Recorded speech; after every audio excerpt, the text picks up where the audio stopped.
Halo semuanya, selamat wayah kio ya dimanapun kalian berada. Kembali lagi bersama Mamang dan di video kali ini kita bakal lanjutin manhwa pembalasan bangsawan pembunuh. Kita masuk di part 14. Di awal video ini, melihat Xian yang tak melakukan apapun saat tubuhnya terikat oleh Magic Chains of Judgment. Pak Kudel mengelus janggutnya mengatakan, apapun yang kau lakukan, kau takkan bisa lepas dari Chain Tower yang merupakan magic bintang 9 ini. Sepertinya aku sudah meremehkanmu. Mendengar hal itu, Xian pun tersenyum membalas, kalau begitu, biar ku buktikan kekuatanku sendiri. Tepat setelah mengatakan itu, Xian pun menggunakan penerapan teknik Point Spear yang membuat tubuhnya diselimuti aura kehitaman yang lama-kelamaan membesar membentuk sebuah bola. Tentu saja, hal itu membuat Pak Kudel terkejut. Bahkan ia berpikir, itu gila, Point Spear hanyalah magic bintang 1, tetapi yang ia lancarkan bisa menyerap magicku. Sebenarnya, sebesar apa bakat anak ini? Sepersekian detik kemudian, di tengah keterkejutannya, Xian pun telah berhasil melepaskan dirinya sembari mengatakan, bagaimana? Apa aku sudah tampak bergunung di matamu? Pak Kudel yang menatapnya dengan tajam membalas, ya, aku tarik kembali peringatanku. Apa cuma itu saja yang kau inginkan? Xian tersenyum menimpali. Benar, aku hanya menginginkan kehidupan pelajar yang penuh kedamaian. Hanya itu saja. Tentu saja, Xian mengatakan itu bukan tanpa alasan. Karena sebenarnya, ia hanya tak ingin melihat akademinya yang runtuh untuk yang kedua kalinya. Sore harinya, di jalan pulang setelah berbelanja lumayan banyak, Brian yang merasa senang bergumam, ya, aku malah bablas membeli berbagai macam makanan yang manis-manis. Apa mungkin karena ada bocil di rumah? Mau bagaimana lagi? Aku jadi bahagia memikirkan semua makanan ini dimakan olehnya. Namun, Brian sontak menghentikan gumamannya saat ia menyadari ada yang janggal di mana jalannya terasa sangat sunyi. Ditambah lagi, tak ada seorang pun yang berkegiatan di sana. Perasaan anehnya pun semakin menguat ketika Brian melihat ke sebuah gang gelap. Hingga ia mengatakan, keluarlah, aku tahu kau di sana. Tepat setelah mengatakan itu, ia langsung dikejutkan saat melihat seorang yang keluar dari gang gelap tersebut. Namun, belum sempat Brian bereaksi, ia langsung disergap dan dibawa pergi dari sana, meninggalkan barang-barang belanjaannya. Kita beralih kembali pada Xian, di mana setelah berbincang dengan kanselir, ia pun setuju untuk mengikuti pelajaran di akademi. Itu memang pelajaran terakhir hari ini, tetapi kelasnya terasa benar-benar membosankan. Hingga Xian yang tak tahan pun dengan kebosanan itu, mencoba menyelinap keluar sembari berpikir, mempelajari sesuatu yang sudah kupelajari 30 tahun yang lalu rasanya sudah seperti siksaan saja bagiku. Aku juga sedang tak ada misi, mendingan latihan saja. Namun, baru saja Xian akan melangkah meninggalkan ruang kelasnya, Putri Arin yang baru kembali di toilet langsung bertanya menyelidik. Mau kemana kamu, Xian? Pembelajarannya masih belum berakhir loh. Meski sempat terkejut dengan kehadirannya, Xian pun beralasan jika ia ingin pergi ke toilet. Namun, Putri Arin yang sudah menyadari gerak-geriknya yang aneh menekankan, kamu bohong, kesana itu bukan toilet. Yakin kamu mau ke toilet? Melihat sikap yang seperti itu, Rasmus yang selalu mendampinginya mengatakan, Non Arin, Anda harus bertingkah selayaknya seorang tuan putri. Mendengar perkataan Rasmus yang memanggil Putri Arin dengan namanya langsung, Xian pun mencoba merubah topik pembicaraannya. Kau mengizinkan Rasmus memanggilmu namamu, bukan tuan putri lagi. Sayangnya, niatannya tersebut langsung disadari oleh Tuan Putri Arin. Hah? Mau mengalihkan pembicaraannya? Memang, aku mengizinkan dia melakukannya kalau itu bukan di depan umum. Terus, kenapa kamu masih manggilku Tuan Putri? Kita ini teman kan? Xian beralasan, ya, aku ini cuma warga biasa, berbeda dengan Tuan Putri. Kasta kita kan berbeda. Mana bisa aku manggilmu dengan nama asli? Namun, di saat mereka bertengkar seperti itu, ada dua murid bangsawan yang menghampiri mereka. Di mana salah satu dari mereka menyapa Arin yang membuatnya gemeteran terkejut ketika melihat siapa gerangan yang menyapanya. Ternyata, kedua murid bangsawan yang menghampiri mereka bernama Fabian dan juga Nerovian, yang merupakan anak dari keluarga Nevelus yang tidak menyukai keberadaan Arin. Meski begitu, Arin tetap bersikap sopan di depan mereka yang seenaknya mengatakan, Cih, kamu bergaul dengan rakyat jelata, karena sudah temu besar sekarang. Kau membawa pelayan kemana-mana begitu. Orang dengan latar belakang yang sama cenderung akan bersamaan ya. Namun, tingkah Papian dan Sinopian berubah ketika melihat Xian di sana, di mana mereka berdua langsung memujinya sembari mendekatinya. Oh, Xianford kan? Mana mungkin aku tidak kenal dengan putra Duford. Aku terkesan dengan duel yang kau lakukan sebelumnya. Kalau nanti ada pesta, aku pasti akan mengundangmu. Nanti kita teruskan lagi obrolan kita ya. Kita bisa jadi teman loh. Kesempatan ini jarang-jarang terjadi, kau tahu. Baiklah, sampai nanti, Xian. Tentu saja, Xian langsung menyadari dengan jelas jika mereka berdua mengabaikan Putri Arin. Ditambah lagi, sebelum mereka berdua pergi, Neropian berbisik pada Arin. Oi, sampai nanti untuk dia, bukan untukmu. Sadar dirilah Arin, jangan sombong dulu, kau itu harus ngaca. Hingga membuat Arin semakin murung. Lalu, sembari melihat kepergian mereka berdua, Rasmus yang tak mengerti kenapa mereka berdua bertingkah seperti itu bertanya, mereka itu pangeran? Apa sih masalah mereka? Putri Arin yang sedari tadi tertunduk membalas, mereka masih keluargaku. Pepatah mengatakan, darah jauh lebih kental daripada air. Mendengar hal itu, Xian menimpali. Aku tak sepenuhnya setuju. Bagiku, keadaanmu justru tampak jauh lebih buruk dari sekedar orang asing.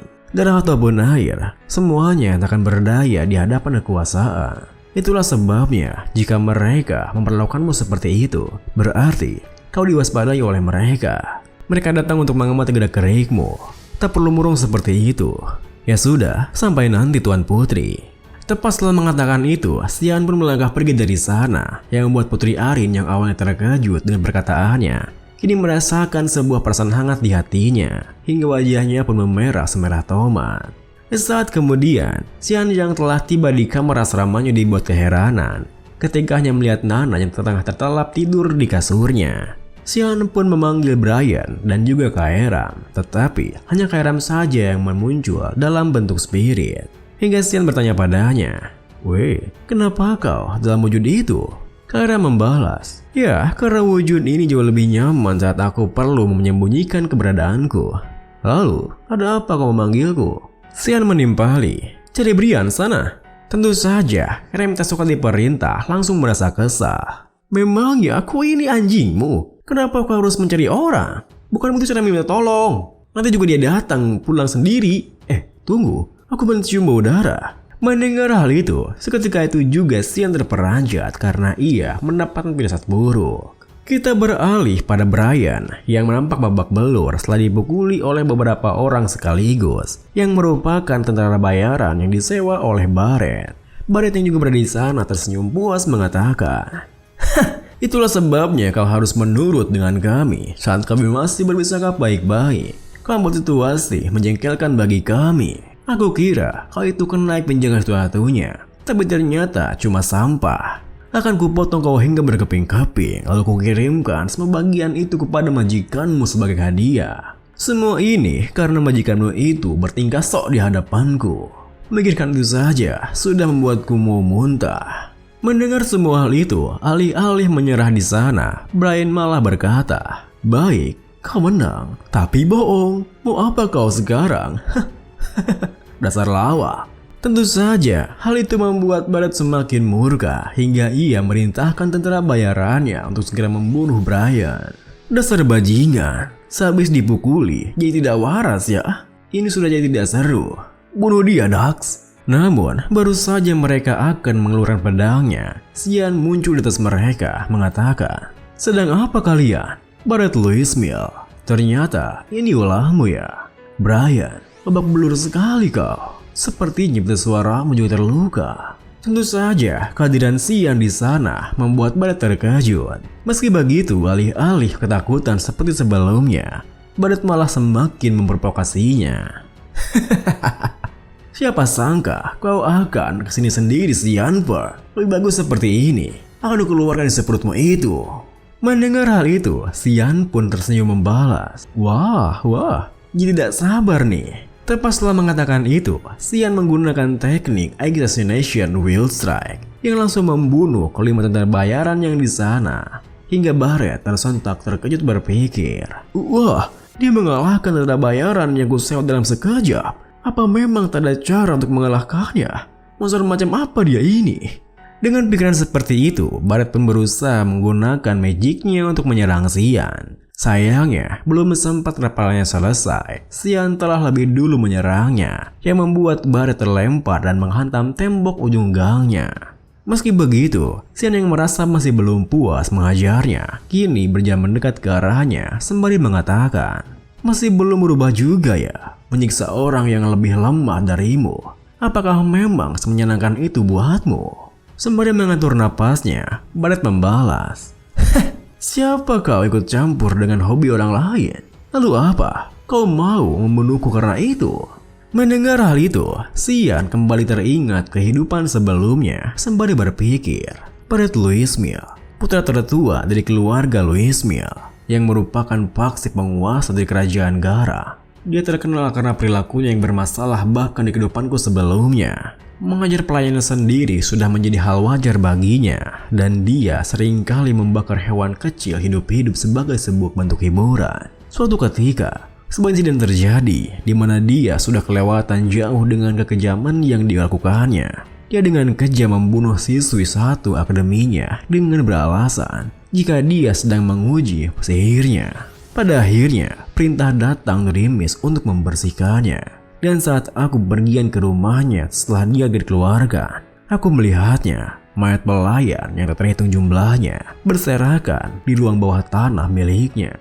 Di saat aku berniat membunuhnya dengan siksaan yang semenyakitkan mungkin, bayangan saat dia terkekeh dan memberitahuku untuk langsung membunuhnya masih menjadi ingatan yang segar di kepalaku hingga hari ini. Karena dia telah menyelesaikan semua lelucon yang ingin dia coba. Kalau dipikir-pikir, membunuhnya dengan cara yang seperti dulu mungkin bukanlah hukuman yang berat baginya. Karena pada akhirnya dia bisa melakukan segala hal sesuka hatinya sebagai harga yang harus dibayar karena sepenuhnya mengubah kehidupan seseorang. Itu pastinya tidaklah cukup. Kemudian, dengan pikiran seperti itu, Xian mencengkeram mulut Barret dengan tangan kanannya, sementara tangan kirinya membuat sebuah mana orb berukuran kecil. Tentu saja, Barret langsung mengerti apa yang terjadi saat ia melihat mana orb di tangan kiri Xian, yang langsung membuatnya berkata, "Kau berarti sekarang juga? Kau kira kau akan selamat setelah melakukan ini padaku? Aku ini Barret Luismiel, punya kekuasaan dari kerajaan Gara." Melihat sikapnya yang masih begitu arogan meski dirinya sudah berada di ujung tanduk, Xian pun tak lagi bisa menahan kesabarannya yang membuatnya langsung menjejalkan mana orbnya ke dalam mulut Barret sembari menekankan, "Kau bilang apa tadi? Bacotmu banyak juga. Mamam nih, aku mungkin tak sedap dipandang, kau mungkin juga tak suka padaku. Dan aku tak peduli apa yang kau katakan di belakangku karena alasan-alasan itu. Tetapi kau seharusnya macam-macam dengan bawahanku yang sama sekali tak ada hubungannya dengan semua ini. Bajingan rendahan." Kemudian, di saat Xian melihat Barret yang kesakitan di hadapannya, pelayan Asel, Kellyn yang dari beberapa hari sebelumnya telah menguntit Xian, yang kini juga mengutitnya dari atas sebuah bangunan dekat sana, menggertakkan giginya berpikir, aku tak menyangka kau mudah Xian menyembunyikan kemampuan semacam itu. Ini harus segera dilaporkan pada Tuan Asel. Mungkin dia benar-benar akan menjadi halangan yang besar bagi rencananya. Namun, di saat Kellyn begitu fokus dengan melihat Xian dan berpikir seperti itu, tanpa ia sadari, Sarika telah menyergapnya dari belakang sembari bertanya, "Oh, jadi kau ya, penggemar garis keras yang belakangan ini membuntuti muridku."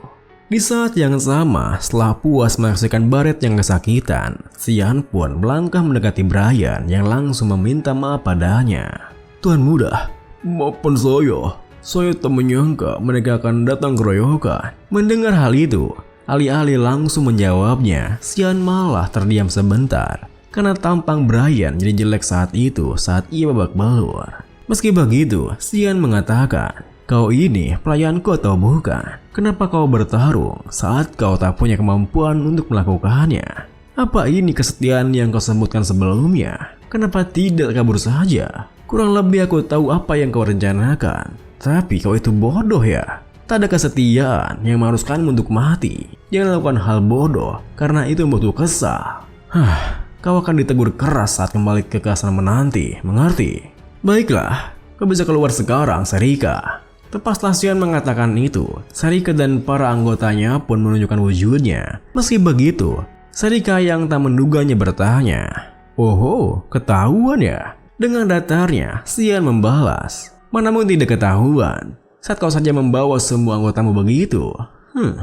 Mendengar hal itu, Sarika pun turun dari atas sana, lalu melemparkan Kelin yang terikat ke arah Xian. "Nih, aku membawakanmu sebuah hadiah." Sembari melangkah mendekati Kelin, Xian membalas. "Oh, itu orang yang membuntutiku ke belakang ini." Tentu saja, respon Xian yang seperti itu membuat Sarika terkejut. "Loh, kau ternyata sudah tahu ya?" "Ya udah, pertama-tama akan kuakui kemampuanmu itu. Kekuatan yang melampaui assassin dari Mist, sifat pandai bersilat lidah, hingga bisa bernegosiasi dengan kanselir, dan bahkan kekuatan mental yang mampu dengan sempurna menggunakan Demonic Sword. Sebagai pewaris, kau sudah sangat membuktikan kemampuanmu. Tapi segalanya akan jadi merepotkan jika terus seperti ini. Akan lebih banyak lagi orang yang menyadari perilakumu yang tidak wajar, seperti pada hari ini." Mendengar hal itu, Xian menatapnya tajam menekankan. "Akan kuingat baik-baik peringatanmu, tetapi aku menolak untuk ditindas seperti orang bodoh. Kalau ada yang macam-macam dengan orang-orang terdekatku seperti sekarang, akan kuhancurkan habis mereka." Tentu saja, Sarika bisa langsung mengerti maksudnya jika Xian akan melindungi orang-orang kesayangannya atas kemauannya sendiri, yang buatnya tertawa sembari berlalu pergi. "Jadi begitu? Ya, itu sudah jadi hak pewaris untuk berbuat sesuka hatinya. Aku akan pergi. Wah, jangan lupa urus itu. Akan kubereskan baritan antek-anteknya." Xian pun mengangguk dan mulai memperhatikan Kelin di sana, yang membuat Kelin sendiri mulai merasa panik. Mau apa kau? Kau membunuhku, ha? Kalau kau mau menginterogasiku, lupakan saja. Aku takkan membocorkan apa-apa kepadamu." Mendengar perkataannya yang penuh percaya diri, Xian tersenyum mengatakan, "Membunuhmu? Rasanya itu terlalu mudah bagimu. Dan kenapa aku harus menginterogasimu? Kau itu Kelin, kacung nomor 1 si Asel. Iya kan? Aku sudah tahu itu." Tentu saja, hal itu membuat Kelin terkejut panik. Bagaimana bisa Xian mengetahuinya semudah itu? Namun di tengah kepanikannya, Xian terdiam berpikir, bagaimana mungkin aku lupa? Aku selalu berada di samping Asel sepanjang waktu. Dialah orang yang iri padaku dan Asel di kehidupanku sebelumnya. Mungkin dia ini orang berbahaya dalam arti lain. Takkan jadi masalah kalau aku membunuhnya sekarang juga. Tapi dia ini si pelayan, si brengsek Asel itu. Paling tidak, dia akan berguna bagi rencanaku. Dan ini pun diakhiri dengan, setelah terdiam sebentar memikirkan semua hal itu, Xian pun menggunakan sebuah teknik yang disebut Crescent Shadow Persona, di mana Xian mengeluarkan kabut keunguan yang langsung merasuki tubuh Kelin di depannya.